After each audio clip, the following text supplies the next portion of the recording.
ഇന്ന് ചേട്ടൻ്റെ അച്ഛൻ്റെ രണ്ടാമത്തെ ശ്രാദ്ധമാണ്. അപ്പോൾ ഞങ്ങളെല്ലാവരും കൂടെ ഒരു നേർച്ച കൊടുത്തിട്ട് കാര്യമായിട്ടൊന്നും ഉണ്ടാക്കിയിട്ടൊന്നുമില്ല. അച്ഛന് ഇഷ്ടമുള്ളൊരു സാധനം ഉണ്ടാക്കി, അത്ര തന്നെ ഉള്ളൂ. ഹലോ, അനന്യാസ് ഫാമിലിയിലേക്ക് എല്ലാവർക്കും സ്വാഗതം. ചേട്ടൻ്റെ അച്ഛൻ്റെ രണ്ടാമത്തെ ശ്രാദ്ധമായതുകൊണ്ട് നമ്മൾ നേർച്ച കൊടുക്കുന്ന പിന്നെ ചെറുതായി വീഡിയോ എടുത്തതാണ്. ഈ വീഡിയോ ഷൂട്ട് ചെയ്തതെന്ന് പറഞ്ഞു കഴിഞ്ഞാൽ മോൻ വീഡിയോ കോളിൽ വന്നിട്ടുണ്ടായിരുന്നു. അപ്പോൾ അവന് കാണാൻ വേണ്ടിയിട്ടും കൂടി കേട്ടോ നമ്മൾ വീഡിയോ എടുത്തിട്ടുണ്ടായിരുന്നത്. അപ്പോൾ ഞാൻ വിചാരിച്ചു എന്നാലും നിങ്ങൾക്കും കൂടി അത് ഷെയർ ചെയ്യാമെന്ന് വിചാരിച്ചു. അപ്പോൾ ചേട്ടനതാ ഒന്ന് ഫ്രഷായി വന്നിട്ട് വിളക്ക് കത്തിച്ചിട്ട് നമ്മൾ പിന്നെ ഭക്ഷണമൊക്കെ ചെറിയ രീതിയിലൊക്കെ നമ്മൾ ഉണ്ടാക്കിയിട്ടുണ്ടായിരുള്ളൂ കേട്ടോ. പിന്നെ എന്ന് പറഞ്ഞാൽ വാഴയില ഇവിടെ കിട്ടാനുണ്ടായില്ലേ. വാഴയില ഉണ്ട്, അപ്പോൾ അതെല്ലാം ഇങ്ങനെ ഒക്കെ പൊട്ടി ഇങ്ങനെ കീറിയ വാഴയിലകളാട്ടോ.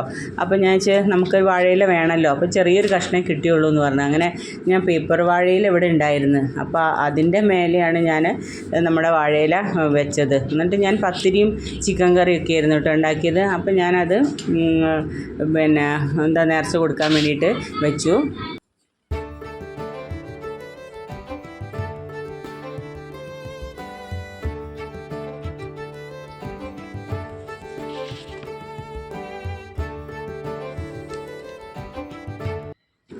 പിന്നെ അത് കഴിഞ്ഞിട്ട് നമ്മൾ അരിയും പൂവും കൊടുക്കുകയെന്ന് പറയില്ല, അരിയും പൂവും ഇടുക കേട്ടോ. അപ്പോൾ അതൊന്നും ഞാൻ അങ്ങനെ വീഡിയോ ഒന്നും എടുത്തിട്ടില്ല. അപ്പം മോനവിടെ വീഡിയോ കോളിൽ ആ സമയത്ത് വന്നിട്ടുണ്ടായിരുന്നു. അപ്പം അവനെ കാണാൻ വേണ്ടിയിട്ടായിരുന്നു എന്ന് പറഞ്ഞല്ലോ. അപ്പോൾ ഞങ്ങൾ അരിയും പൂവൊക്കെ ഇട്ട് പിന്നെ അത് അരിയും പൂവൊക്കെ ഇട്ട് പ്രാർത്ഥിച്ചതിന് ശേഷം പിന്നെ നമ്മൾ നേർച്ച കൊടുക്കുമ്പം എന്താ പറയുക, വീട്ടിലൊക്കെ അച്ഛനും ഒക്കെ ചെയ്യുന്നത് കണ്ടിട്ടാണ് കേട്ടോ ഞാൻ ഇങ്ങനെ ഒക്കെ ചെയ്യുന്നത്. പിന്നെ നമ്മൾ വാതിൽ അടയ്ക്കുമല്ലോ. ഓരോ സ്ഥലത്ത് എങ്ങനെയാണ് ചെയ്യണമെന്ന് എനിക്ക് അറിഞ്ഞൂടാ.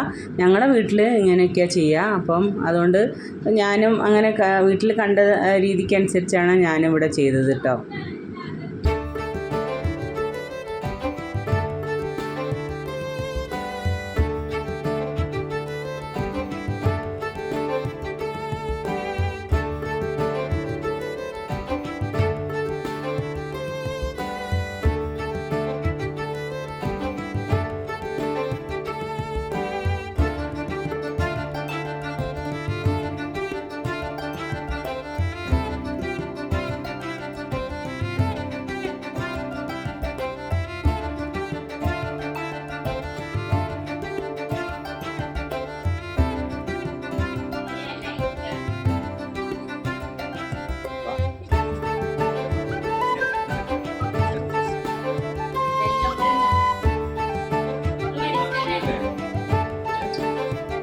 ഇല്ല, നമ്മൾ പിന്നെ കഴിഞ്ഞിട്ട് നേർച്ച എടുക്കുമല്ലോ. അപ്പോൾ വീട്ടിൽ അച്ഛനൊക്കെ എങ്ങനെയാണ് കേട്ടോ ചെയ്യുക. വാതിൽ അടച്ച് കഴിഞ്ഞ് കഴിഞ്ഞാൽ വാതിൽ പിന്നെ ഒന്ന് കൊട്ടും.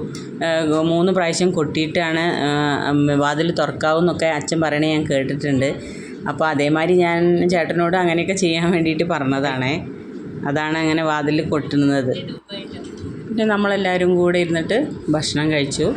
പിന്നെ കുട്ടികളൊക്കെ ക്യാരം ബോർഡ് കളിക്കലും ഭക്ഷണം കഴിഞ്ഞതിന് ശേഷം കളിക്കലും ഒക്കെ ആയിരുന്നു അവിടെ.